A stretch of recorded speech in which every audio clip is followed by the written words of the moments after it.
Hola amigos de la Fuente Periodismo de Investigación, bienvenidos a una nueva conversación clave en Entrevista desde la Fuente. Esta vez estamos con Sofía Cordero. Ella es politóloga, doctora en Ciencias Sociales y profesora de la Universidad Casa Grande. Bienvenida, Sofía. Hola Patricia, muchas gracias por la invitación. Un gusto estar aquí.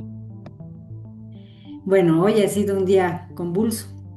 En Ecuador muchos días son así, pero hoy ha sido particularmente interesante por una gran marcha que se dio en Cuenca en defensa de las fuentes de agua y en contra de un proyecto minero llamado Loma Larga, también se le conoce como Quimsacocha. Quisiera que me comentara cómo debe ser leída esta expresión de la ciudadanía. ¿Fue tal vez una cuestión en contra del tema minero, en contra del gobierno?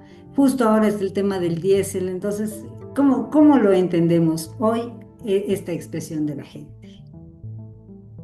Pienso que lo de Quimsacocha es sobre todo una expresión contra el tema minero.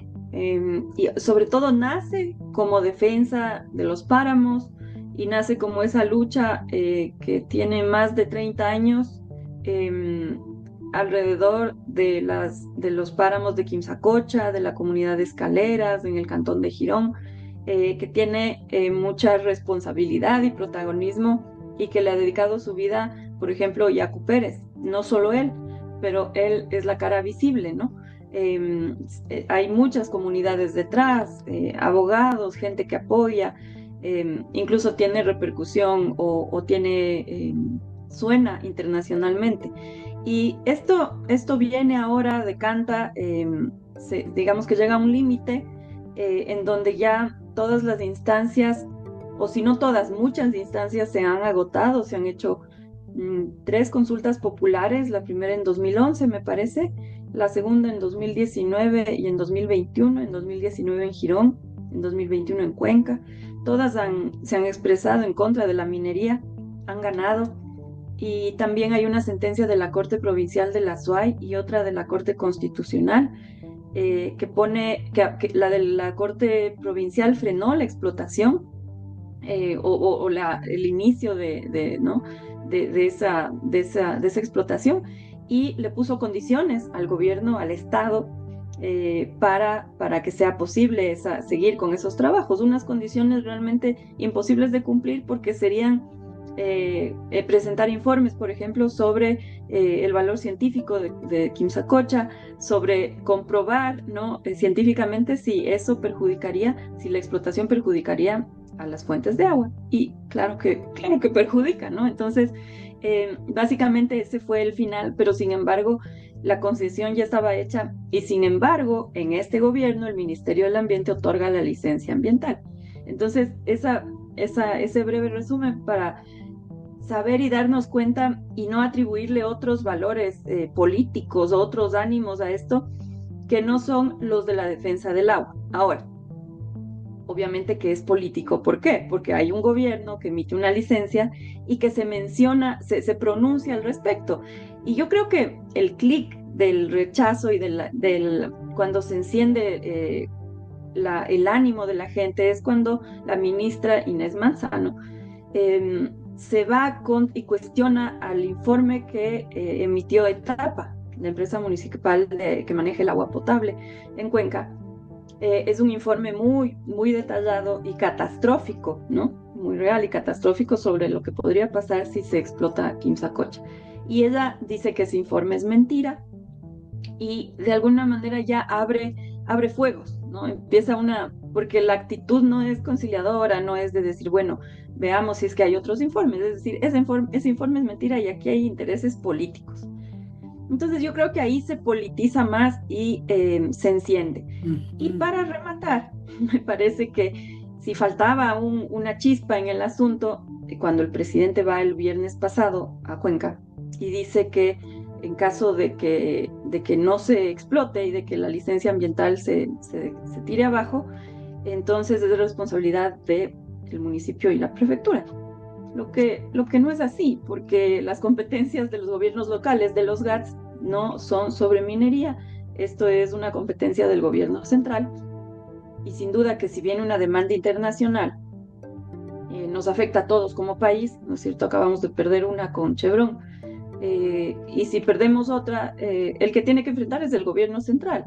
Entonces, todo se ha configurado como para que se dé una marcha de las dimensiones que se ha dado, una marcha eh, que nace por la defensa del agua, pero ya yo creo que trasciende a defender, por ejemplo, a defender la verdad, ¿no?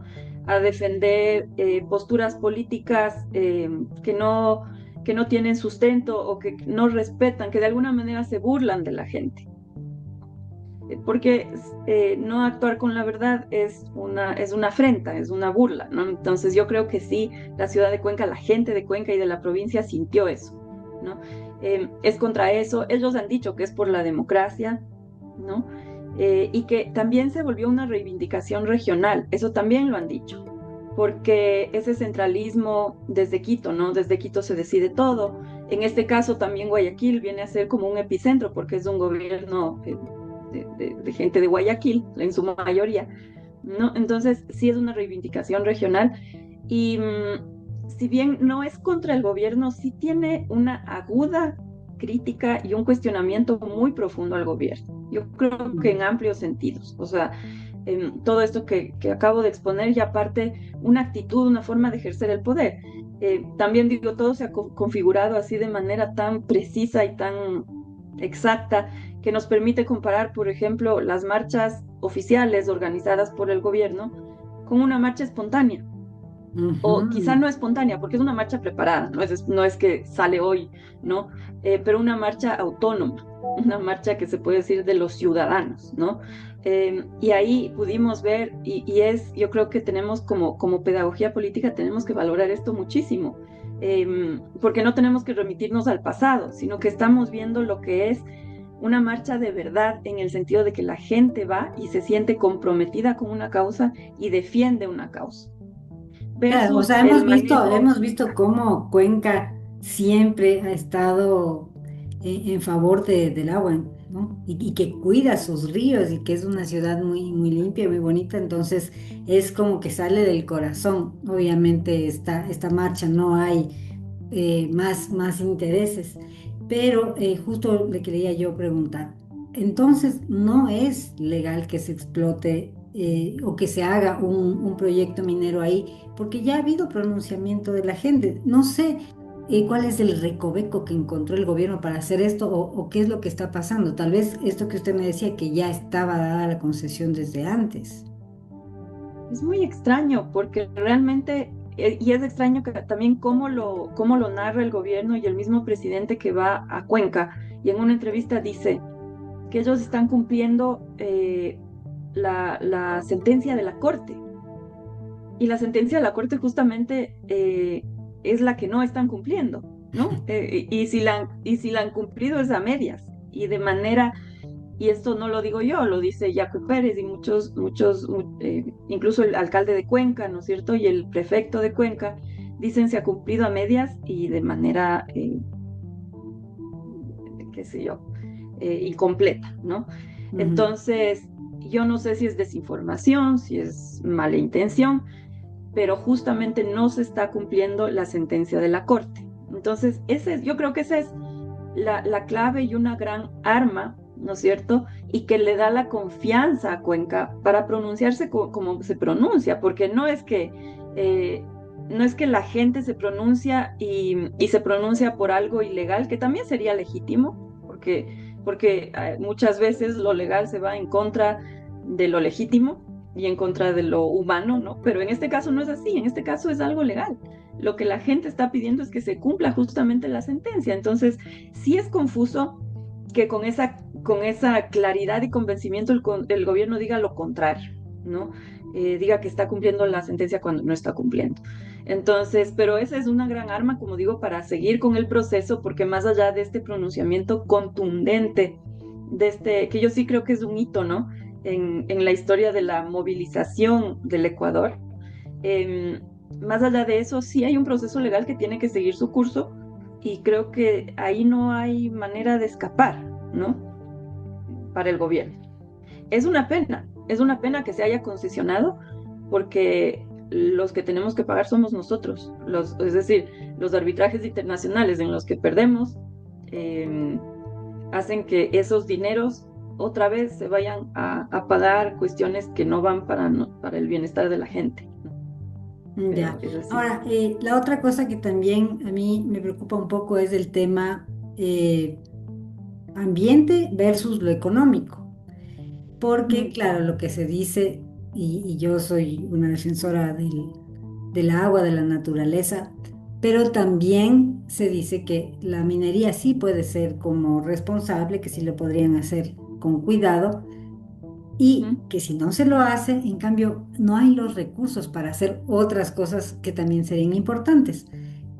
¿De dónde se deben sacar los recursos o qué es lo que se debería hacer con esto? O sea, Mm, para también poder dar como alternativas. sí, es un discurso que se usa siempre, ¿no?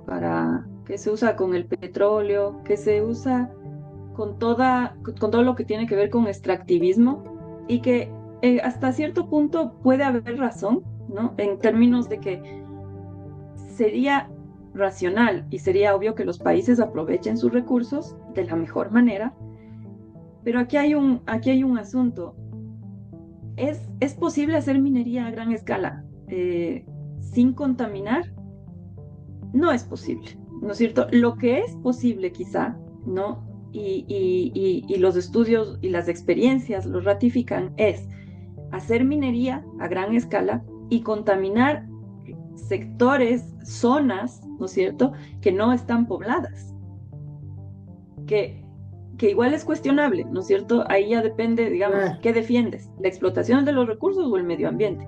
Sin duda el medio ambiente pierde, pero zonas que no están pobladas, en donde no tienes las resistencias, ¿no? Tan evidentes y sobre todo, o zonas menos pobladas, que es lo más común, en donde las comunidades no tienen el poder de parar los proyectos y simplemente son derrotadas, exacto, entonces tienen que desalojar, ¿no es cierto? Es el despojo que se llama. En Ujú. este caso, y eso se da en Perú, en Colombia, da la casualidad de que el Ecuador es el país más poblacionalmente más denso de la región. Entonces es muy difícil encontrar zonas de explotación minera a gran escala que no estén pobladas y altamente pobladas. En la Amazonía se hace, ¿no? Ujú. Y tenemos la destrucción y tenemos la afectación a comunidades que no tienen el poder, no tienen la voz, pero que están siendo despojadas. Entonces, otra vez, ¿y los recursos de dónde salen? Hay Exacto. 500 pozos inactivos en el oriente que podrían activarse, por ejemplo. Tenemos una refinería en Esmeraldas paralizada, destruida, que no procesa, que no industrializa, ¿no es cierto?, los hidrocarburos. Tenemos, bueno, podemos invertir en el agro, podemos invertir en pesca, podemos invertir en tantas cosas y yo diría algo más, la corrupción. La corrupción es un goteo, una llave abierta por donde se van los recursos y no sabemos. El IVA, el 15% del IVA que nos están cobrando para la seguridad, ¿quién nos rinde cuentas? ¿A dónde se están yendo? Porque las cifras de violencia están más altas que nunca en la historia del Ecuador. Ujú. ¿A dónde se están yendo? Si se están yendo, es decir, si están intentando y no está resultando, es una cosa, pero si se está yendo a propaganda, si se está yendo no sé, a cuestiones que no llevan a ningún lado, o incluso a otras cuestiones, entonces no está bien. Entonces, el discurso de los recursos creo que es puede ser malintencionado y confuso y mal informar a la gente, creo, ¿no? Ya, perfecto. Y ahora, el tema seguridad y minería ilegal. Eh, ¿qué podemos hacer con eso? Porque también lo que se ha sabido, y estos son temas muy, muy espinosos y muy delicados, pero aquí Mm, estamos para preguntar justo eso.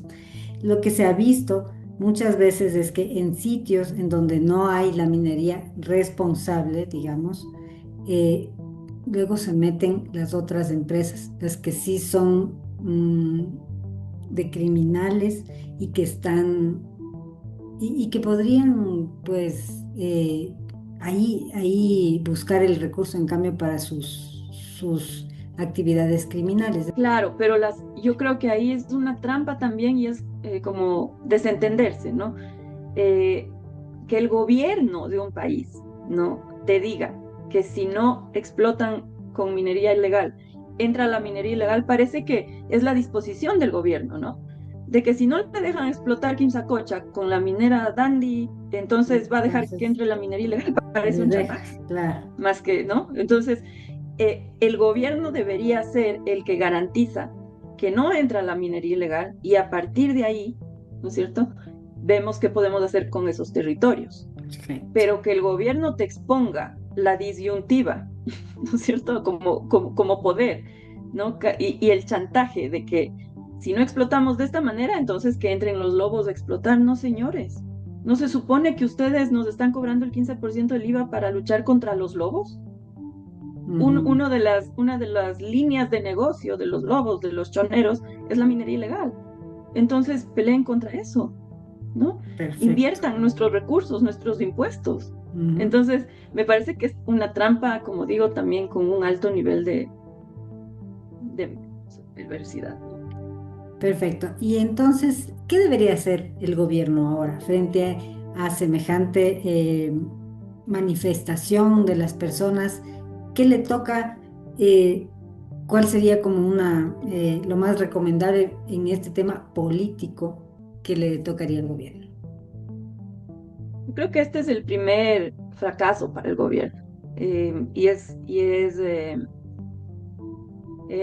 emblemático que un gobierno de estas características que basa toda su estrategia en pequeños triunfos, pequeños o grandes, pero en triunfos, ¿no es cierto?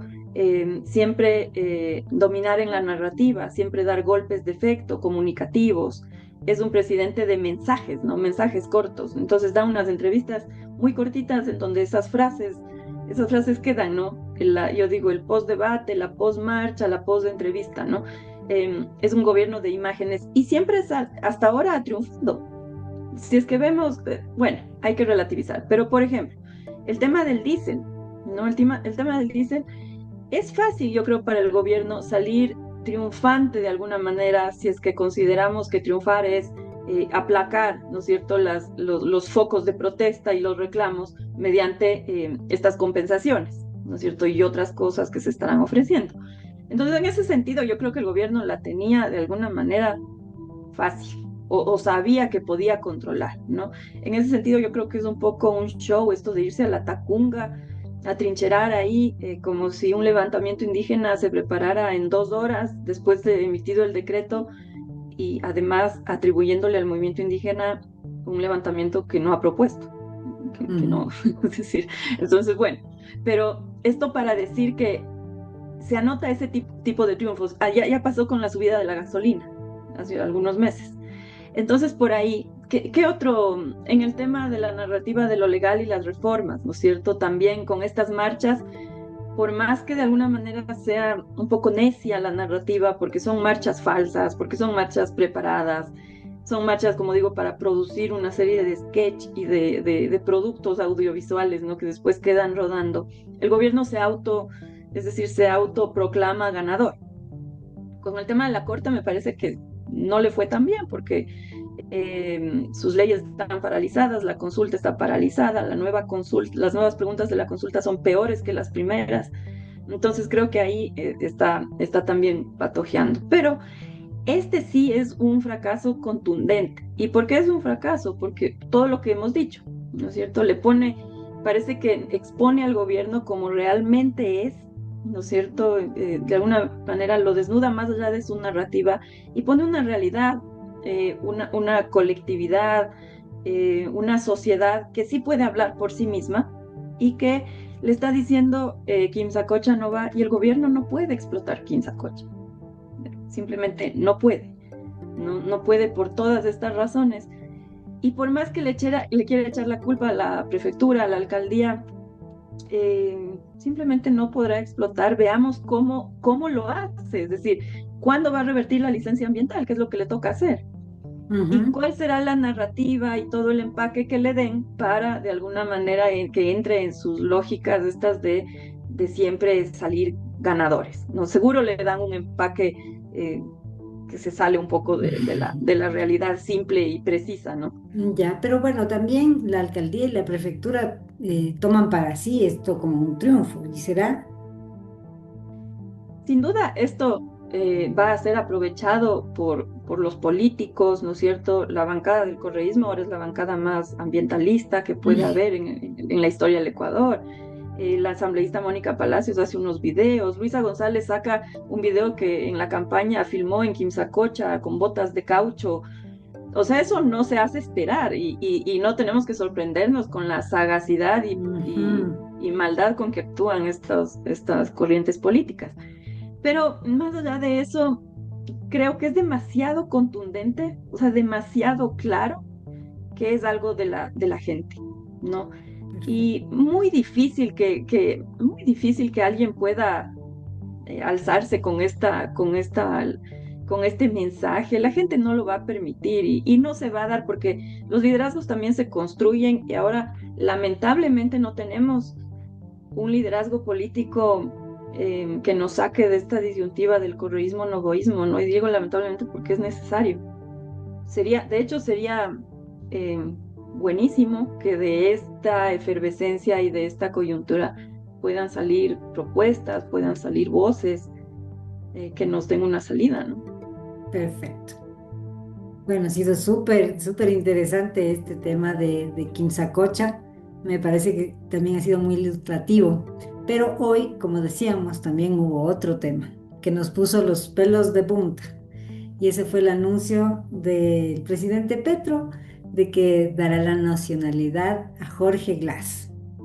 Y bueno, y Jorge Glass, todos sabemos y conocemos que, de paso, voy a decir, estuvo nombrado como parte de los autores intelectuales del caso de Fernando Villavicencio, pero luego ahorita no está todavía, digo todavía porque a mí me Ujú. cabe la sospecha que podría seguir luego eh, como parte de los autores intelectuales. Pero entonces, dándole la nacionalidad, dice, podría pedir que le retornen o que le lleven hasta Colombia.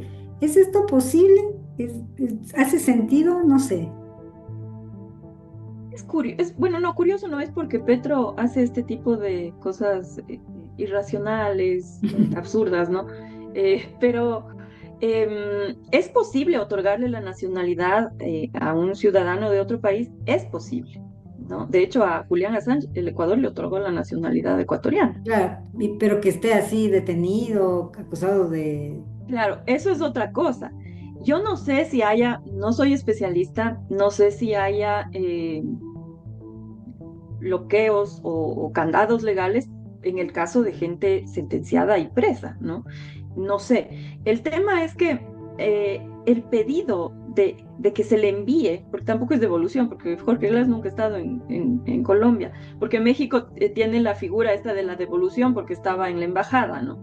En este caso no hay una devolución, simplemente es que se le envíe.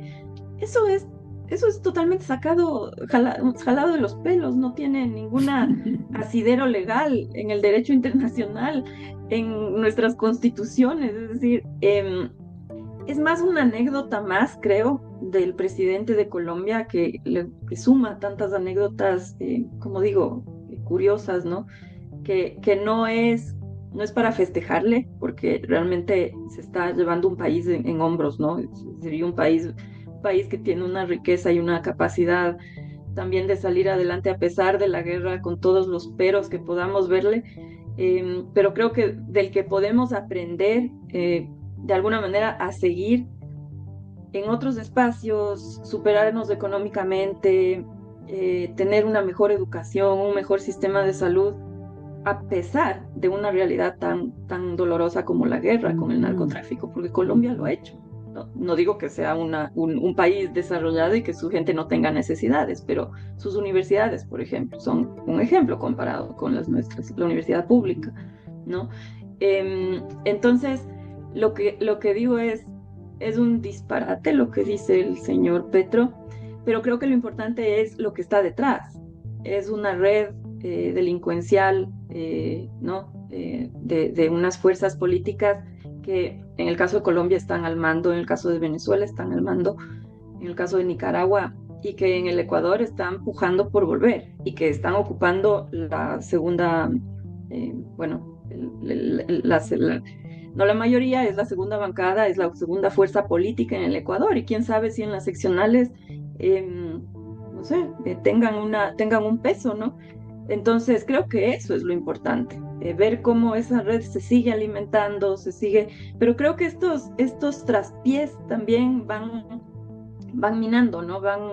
Aunque no sé, la gente con la información que tenemos, yo decía el otro día en una entrevista, con lo que sabemos sobre esta fuerza política, sobre la RC, tenemos más que suficientes argumentos para proscribirlo como movimiento político, sacarlo del registro electoral y ya, pero no es así, ¿no? Claro, Entonces, y yo también pensaba justo, decía, eh, estos vínculos que tiene RC con Petro, y lo digo porque recién salió este testimonio de un ex agente de inteligencia o algo así, que decía que incluso el hermano de Petro le estaba gestionando un asilo a Daniel Salcedo y exactamente. luego del magnicidio de Fernando.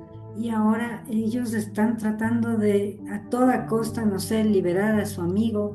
Entonces, Claro. realmente sí son temas que estremecen, ¿no? Y que evidencian Sí, también esos vínculos. muestran las redes delincuenciales y de crimen organizado internacional que son las fuerzas políticas del socialismo del siglo XXI. Gracias, Patricia, para mí ha sido un gusto, un honor y espero poder conversar en otras ocasiones. Perfecto, no, sí, pues tenemos para largo porque como decía, en este país siempre están pasando cosas. Le agradezco mucho y esta ha sido una entrevista desde La Fuente.